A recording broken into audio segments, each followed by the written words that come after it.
Shalom Bapak Ibu dan juga saudara yang dikasihi Tuhan. Kita bertemu kembali di dalam renungan pagi. Bapak Ibu dan juga saudara yang terkasih di dalam Tuhan, apa yang terlintas di benak panjenengan, apa yang terlintas di benak kita saat kita mendengar istilah atau kata puasa? Tidak makan, tidak minum. Mungkin seperti itu ya. Bapak Ibu dan juga saudara yang terkasih di dalam Tuhan, di dalam kamus besar bahasa Indonesia mendefinisikan puasa itu adalah upaya untuk menghindari makan, menghindari minum dan sebagainya dengan sengaja. Maka dari itu kita bisa menarik kesimpulan bahwa puasa adalah menahan segala macam nafsu kedagingan. Misalnya nafsu untuk makan, nafsu untuk minum, nafsu amarah, dan juga nafsu yang lainnya.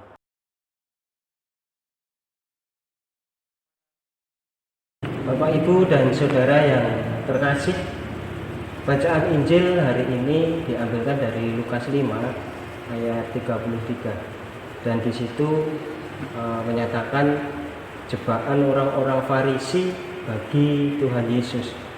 Orang-orang Farisi mencela Tuhan Yesus perihal murid-muridnya yang tidak berpuasa seperti murid-murid Yohanes Pembaptis dan juga orang-orang Farisi. Pada umumnya hal berpuasa memang dikaitkan dengan hal tidak makan, tidak minum. Padahal berpuasa itu sesungguhnya mengalihkan fokus hidup kita yang pada awalnya dituntun hidup di dalam hal-hal duniawi kembali menjadi kepada Kristus sendiri, dan yang lebih penting hidup seturut dengan kehendak Allah. Ada perubahan hidup menuju sebuah kebaikan.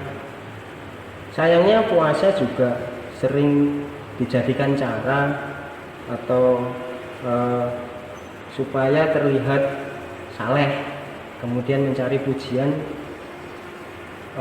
untuk dari orang lain. Orang-orang Farisi sering merasa diri lebih saleh dibandingkan dengan yang lainnya.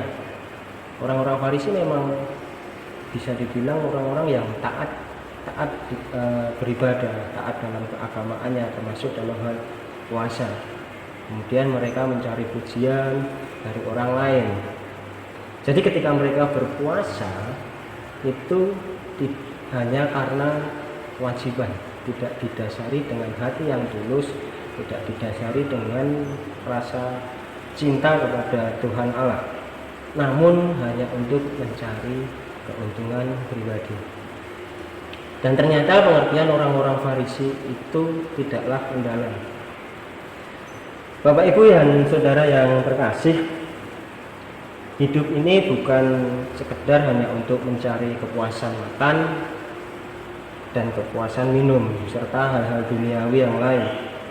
Tetapi lebih dari itu, bagaimana kita diizinkan hidup di dunia fana ini untuk mengenal Tuhan yang benar, untuk mengenal Tuhan yang sesungguhnya.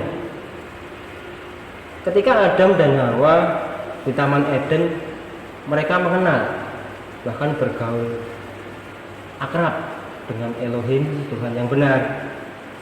Dan Tuhan sendiri membuka ruang agar terjadi sebuah komunikasi.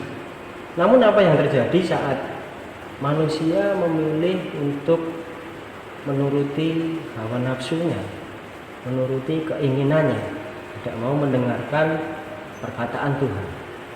Yang terjadi adalah manusia tidak bisa lagi mengenal Tuhan. Manusia tidak bisa lagi bergaul dengan Tuhan. Bapak, Ibu, dan saudara yang terkasih di dalam Tuhan, Tuhan Yesus menghendaki supaya setiap orang yang berpuasa mengadakan perubahan di dalam hidupnya. Maka jika berpuasa, jangan sampai hanya berpikir tentang tidak makan, tidak minum, tetapi perubahan apa yang terjadi di dalam hidup kita. Karena jelas tertulis di dalam Roma pasal 14 ayatnya yang ke-17. Sebab kerajaan Allah bukanlah soal makanan dan minuman, tetapi soal kebenaran, damai sejahtera, dan sukacita oleh Roh Kudus. Tetap semangat, jaga kesehatan, selalu berdoa, dan Yesus memberkati.